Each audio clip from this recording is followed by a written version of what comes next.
For those of you who are looking for a good home setup for an ice bath, we've got a couple different ways to do it, but I want to show you this little freezer that we have set up that I have in my garage. A lot of people really like this. It's super simple because you don't have to buy any ice, so it just keeps the water cold in here. So it makes it really easy if you're just by yourself, you want to jump in, maybe you just want to do a quick dunk in the morning, something refreshing like that, or if you're just doing an ice bath by yourself, you don't have to go buy 100 pounds or 200 pounds of ice every time you want to do an ice bath. So this is a Kenmore chest freezer. This one is 14.8 cubic feet. It's about 4 feet long on the inside. It's like almost 5 feet or 4.5 feet on the outside. But the space inside is about a little over 4 feet and about 1 foot 8 inches wide. But plenty of space for one person in this. So 14.8 cubic feet. I thought I was gonna have to go a lot bigger, but I fit fine. I'm 6 feet tall. Friends I've had in here a little bit over 6 feet tall, between 200, 240 pounds, and we all fit fine in here. So if you're looking for one that you're just trying to put one person in, this is a good size. I think any smaller than this, you're gonna be pretty crammed in there, or it might suck for tall people. And then if you go with the really long ones, you could probably fit 2 people in there, but for my purposes, this one's perfect. So what we did here, if you take a look on the inside, when we set this up, we sealed all the edges with silicone, so just to make sure there's no leaks in there. And then we've got it set up on a timer system. So what you do is you're gonna run it for probably, this one we have to run for about 2 days to get it down to the right temperature. And then once it's down to the right temperature, we keep it on this timer and we run it for about 2 hours a day. And it just runs overnight. The timer just allows it to run for 2 hours late at night, so that way we don't have to constantly deal with it, and it keeps the water cold enough. I've got 3 temperature gauges in here too. I've got a regular pool temperature one. I have a aquarium timer, but that one's kind of cheap and it doesn't work that well.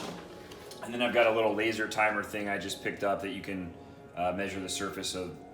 It measures the temperature just by pointing at the water. So a few different ways you can make sure the water's cold enough. So we have these wooden planks we put under it just to elevate this one side about 1 inch, because the drainage is down here at the other end. So it's got this little drain plug. It's got 2 screws, one on the inside and one on the outside. And then because this is in my garage, I didn't want it to just drain all over the garage floor. So we bought this little hose. This is just a male adapter, 1/8 of an inch. Depending on what freezer you have, you'll have to make sure you have the right one that fits.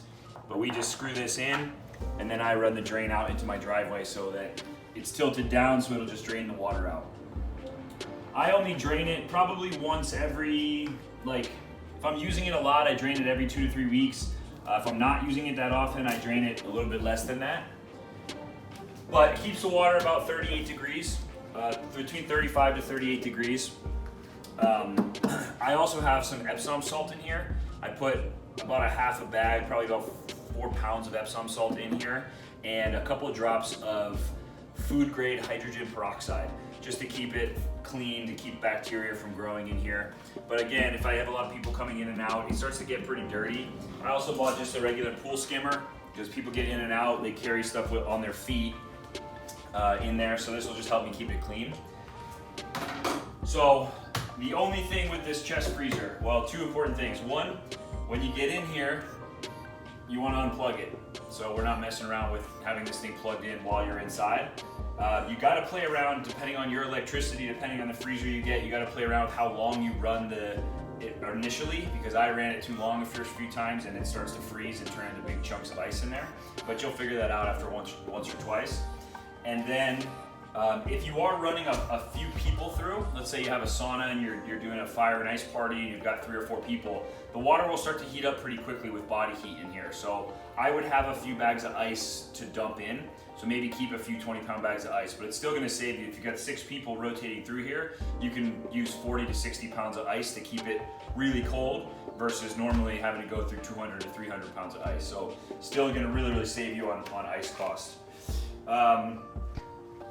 That's it for the setup for this chest freezer. It's super simple. This thing costs, I think, about $450. I got it at Sears. I got it brand new.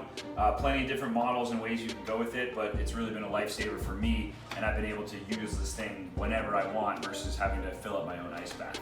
So if you're looking to set up something at your house, try out one of these chest freezers.